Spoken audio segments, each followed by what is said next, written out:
বিসমিল্লাহির রহমানির রহিম। সম্মানিত শিক্ষক মণ্ডলীগণ, আসসালামু আলাইকুম।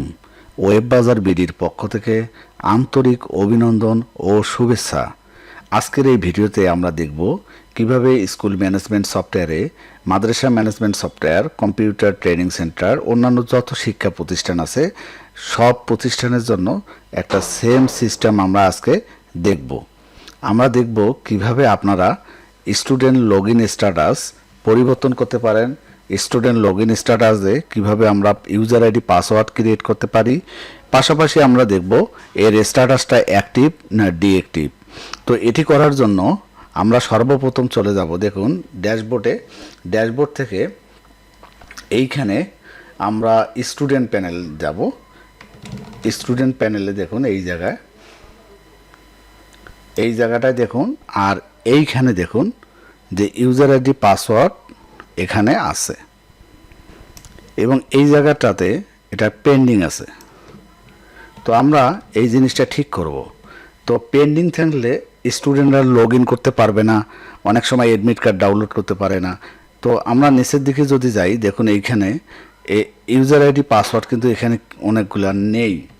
তো আমরা এই ইউজার আইডি পাসওয়ার্ডগুলো ক্রিয়েট করব এবং এই পেন্ডিংটা আছে, এই পেন্ডিংটাকে আমরা অ্যাপ্রুভ করব। এখানে দেখুন পেন্ডিং আছে, এই পেন্ডিংটাকে অ্যাপ্রুভ করব। তো আমরা এটি করার জন্য দেখুন এখানে প্রতিটা জিনিস আছে এবং আমরা দেখব এইটার ইউজার আইডি পাসওয়ার্ড কীভাবে ক্রিয়েট করে। এই জায়গায় দেখুন আমরা এটা ক্রিয়েট করব, ক্লাস 1-এর আমরা এই ইউজার আইডি পাসওয়ার্ডটা ক্রিয়েট করব। তো এটি করার জন্য আমাকে চলে যেতে হবে এখান থেকে, দেখুন অ্যাড ইউজার আইডি পাসওয়ার্ড, আপনারা এই জায়গায় ক্লিক করবেন, অ্যাড ইউজার আইডি পাসওয়ার্ড। আমরা এখানে যদি ক্লিক করি তাহলে এরকম একটি বক্স আসবে।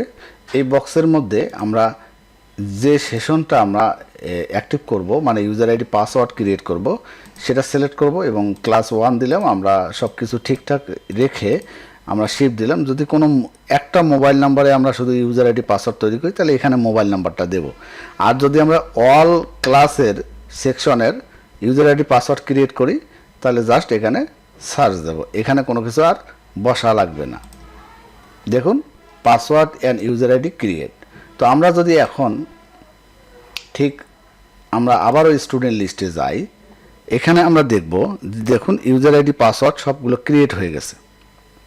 এখন আপনার প্রশ্ন যে এই জায়গায় যে ছাত্রটা আছে এই জায়গায় কেন তার স্টুডেন্ট, এটাও তো ক্লাস 1, এবং তার কেন ইউজার আইডি পাসওয়ার্ড ক্রিয়েট হলো না? তো আপনারা দেখুন এই ইউজার আইডি পাসওয়ার্ড কেন ক্রিয়েট হয় নাই। এখানে জেনারেল, অর্থাৎ এখানে তার কোনো গ্রুপ দেয় নাই, তার সেকশন নাই, সে ডে শিফট কিনা, তার সেশন কি, কোনোটাই নাই। তার কারণে ইউজার আইডি পাসওয়ার্ড ক্রিয়েট হয় নাই। যখন এই স্টুডেন্টটাকে এডিট করে এই তথ্যগুলো পূরণ করে সাবমিট করবে তখনই তার ইউজার আইডি পাসওয়ার্ড ক্রিয়েট করলে আবার হয়ে যাবে। তো অবশ্যই আপনারা বুঝে গেছেন এই জিনিসটা। কোনো একটা অংশ মিস থাকলে তার ইউজার আইডি পাসওয়ার্ড হবে না। এখন আমরা এই স্টুডেন্ট লগ ইন স্ট্যাটাসটাকে পরিবর্তন করব। এই ইউজার আইডি পাসওয়ার্ড দিয়ে যেন স্টুডেন্ট লগ ইন করতে পারে এটা আমরা অ্যাক্টিভ করে দেব। তো অ্যাক্টিভ করে দেওয়ার জন্য আমরা যাব, এখানে দেখুন user ID password active, user ID password এখানে দেখুন অ্যাক্টিভ অ্যান্ড ডিঅ্যাক্টিভ। আমরা এইখানে ক্লিক করব। আমরা এইখানে ক্লিক করলাম, আবারও সেম আমরা সব কিছু ঠিকঠাক দেব। দেওয়ার পর এখানে আমরা অ্যাক্টিভ, এই অ্যাক্টিভ বাটনে ক্লিক করব। দেখুন স্ট্যাটাস অ্যাক্টিভ। আমরা যদি আবারও স্টুডেন্ট লিস্টে যাই তাহলে দেখুন সবগুলো অ্যাপ্রুভ হয়ে গেছে, তো অ্যাপ্রুভ কমপ্লিট। এখন আমরা যদি ইউজার আইডি পাসওয়ার্ড দিয়ে কোনো একটা স্টুডেন্ট যদি লগ ইন করে তাহলে সে এই ইউজার আইডি পাসওয়ার্ড দিয়ে লগ ইন করতে পারবে।